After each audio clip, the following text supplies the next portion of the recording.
السلام علیکم دوستو، شروع کرنے سے پہلے اگر ہو سکے تو لائک، شیئر اور سبسکرائب کا بٹن ضرور دبا لیجیے گا، شکریہ۔ دنیا بھر کی خبروں میں آج آپ سنیں گے کہ کویت میں بھی وائرس کے 43 تصدیق شدہ کیس سامنے آ گئے۔ پاکستان میں بھی وائرس کے 2 مریضوں کی تصدیق ہوئی ہے۔ برطانوی پارلیمنٹ میں 17ویں صدی کا ایک خفیہ دروازہ دریافت۔ دہلی میں جھڑپوں سے ہلاکتوں کی تعداد 32 سے تجاوز کر دی، متعدد کی حالت نازک۔ بھارت کی تمام دفاعی تیاریوں پر نظر ہے، پاکستان PGI ایک ٹائم تھا کہ جب ہاٹ میل میں ایک خاص ورڈ ڈالنے سے ہر کوئی لاگ ان ہو سکتا تھا۔ شاید آپ ایموجی کا اصل مطلب نہیں جانتے۔ 5 سال کا بچہ ایک دن میں 500 سوالات پوچھتا ہے اپنے والدین سے۔ تو آئیے چلتے ہیں اب خبروں کی ڈیٹیل کی طرف۔ کویت میں وزارت صحت نے اعلان کیا ہے کہ ملک میں چینی وائرس کے کیسوں کی تعداد 43 ہو گئی ہے۔ تمام متاثرہ افراد ایران سے آئے ہیں۔ ملک میں اس کے پھیلاؤ پر روک لگانے کے لیے مختلف پروگراموں کو فعال کر دیا گیا ہے۔ مجموعی طور پر 1675 افراد کا معائنہ اور ٹیسٹ کیا گیا ہے، جس کے بعد 43 افراد کے متاثر ہونے کی تصدیق ہوئی ہے۔ تمام متاثرہ افراد کو علاج کے خصوصی مراکز میں تنہا طور پر رکھا گیا ہے۔ متاثرہ علاقوں سے آنے والے تمام افراد پر کڑی نظر رکھی جا رہی ہے۔ ادھر پاکستان میں بھی وائرس کے 2 مریضوں کی تصدیق ہوئی ہے، جن میں سے ایک کا تعلق کراچی سے ہے۔ 22 سال کا نوجوان یحییٰ جعفری 6 فروری کو ایران گیا تھا، جہاں 12 فروری کو بخار کی لپیٹ میں آ گیا، جس کے بعد 20 فروری کو غیر ملکی پرواز کے ذریعے کراچی پہنچا۔ نوجوان میں اس کی تصدیق ہو چکی ہے۔ یحییٰ جعفری کو اہل خانہ سمیت نجی ہاسپٹل کے آئسولیشن وارڈ میں منتقل کر دیا گیا ہے۔ نوجوان گلستان سوسائٹی اسکیم 33 کا رہائشی ہے۔ متاثر شخص کے ساتھ سفر کرنے والے دیگر 28 لوگوں کا پتہ نہیں چل سکا، جس کے باعث ان کی اسکریننگ بھی نہیں ہو سکی، جبکہ محکمہ صحت کی ٹیم نے ان لوگوں کی تفصیلات حاصل کر لی ہیں۔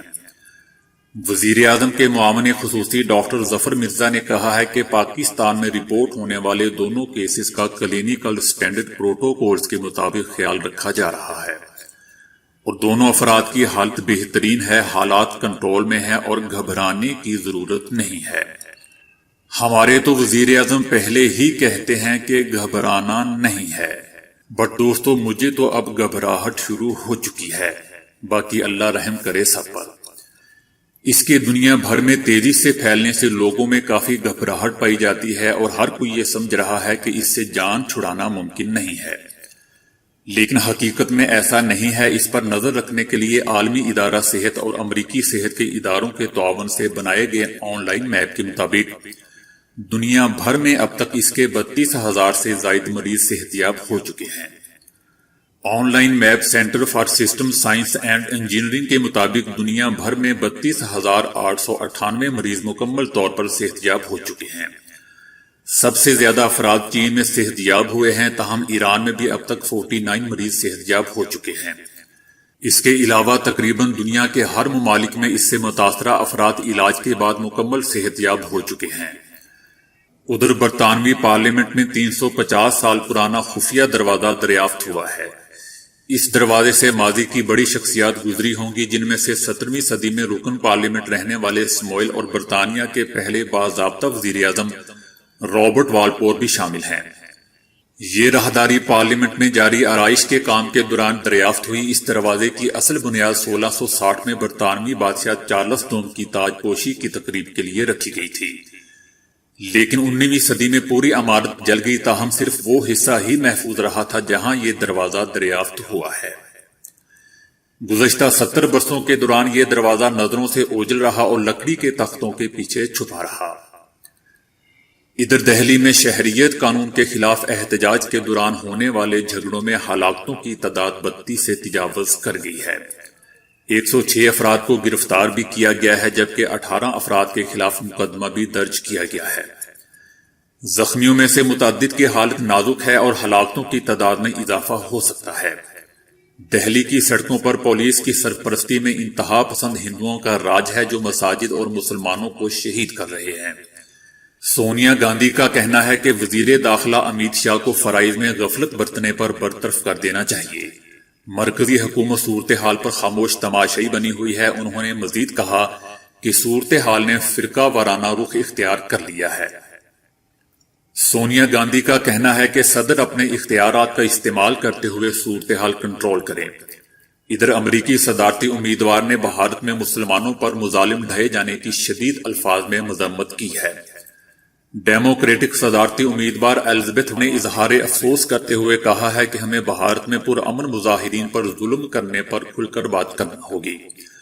بھارت میں مذہب کے نام پر عام آدمی پر ظلم ناقابل برداشت ہے۔ دنیا دیکھ رہی ہے کہ بھارت میں کیا ہو رہا ہے۔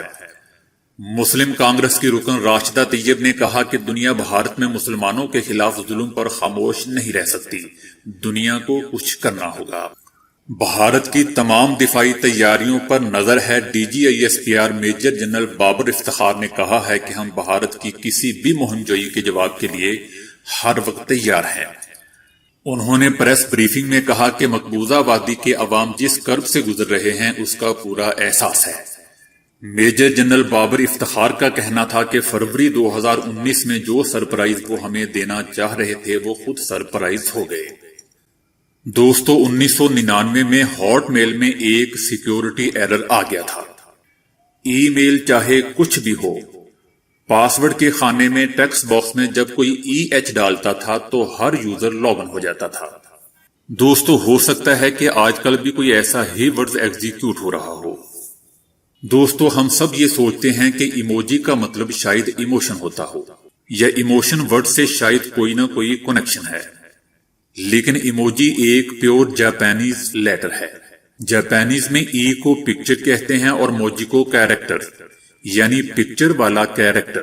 دوستو 5 سال کا بچہ ایک دن میں تقریباً 500 سوالات اپنے والدین سے پوچھتا ہے۔ یقیناً جب آپ بھی 5 سال کے ہوں گے تو آپ بھی عجیب و غریب اپنے والدین سے سوالات پوچھتے ہوں گے، کیونکہ ہر انسان کی زندگی میں یہ 500 سوالات والا فیز آتا ہی آتا ہے۔ بے شک آپ اپنے والدین سے پوچھیں۔ تو دوستو آج کے لیے اتنا ہی۔ ویڈیو کو لائک، شیئر اور فالو کرنے کا شکریہ۔